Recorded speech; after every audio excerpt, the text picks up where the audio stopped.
It is Medicare Monday with Mike and Mike, and I am here with Mike Cilella and Mike Ogden. This is Cilella Insurance. I like that name. It rolls off the tongue well, Mike. So let's talk AEP.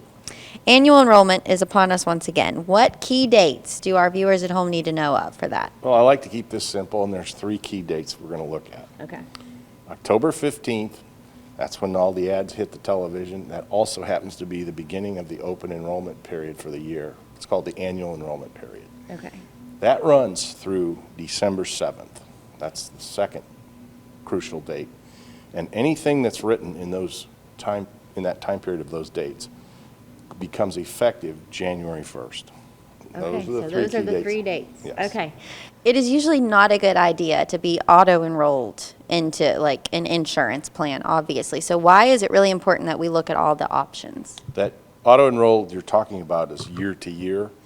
And when the new year rolls over, there's always going to be changes in your doctors, your medicines, who's in network, what the plans have decided to change. So with all these moving parts, it's highly advisable to sit down with an advisor like Mike and Mike and go over your existing plan to see if there's anything better on the market to line up with. I'd sit down with the two of you. So what are common mistakes that you see people make? Yeah, so some of the big common mistakes are making sure that we have all of your doctors. You know, someone might leave out a podiatrist or a different specialist that we don't know of. We have to check to see if they're in network. Okay. Medicines are an important one. And some of the big, I don't know if they're mistakes, but people do fall prey to these phone calls that they get all year long that someone will call in and say, you know, we're going to give you money back, or there's some kind of gimmick to get them to call on the phone, and they'll switch over because it sounds great, but they don't tell them, you know, what the rest of the insurance carries. You know, it could be a lot more expensive if they went to the hospital for an MRI or a hospital stay and things like that.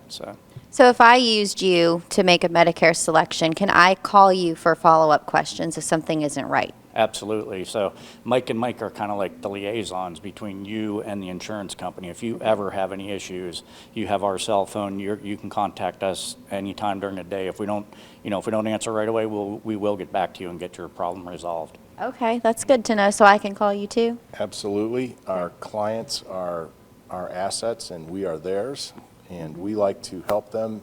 We're not just in sales, we're in service as well. Okay. And as I said earlier, everything changes and nothing is perfect in this medical world.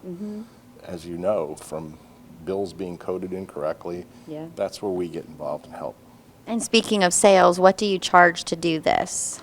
That's a great question. We don't charge anything because you've paid into this your entire life working for Medicare, and our objective is to get you the best price of the plans with no cost to us. And to utilize us in our service, the Q code is available for you to take a picture of. Okay.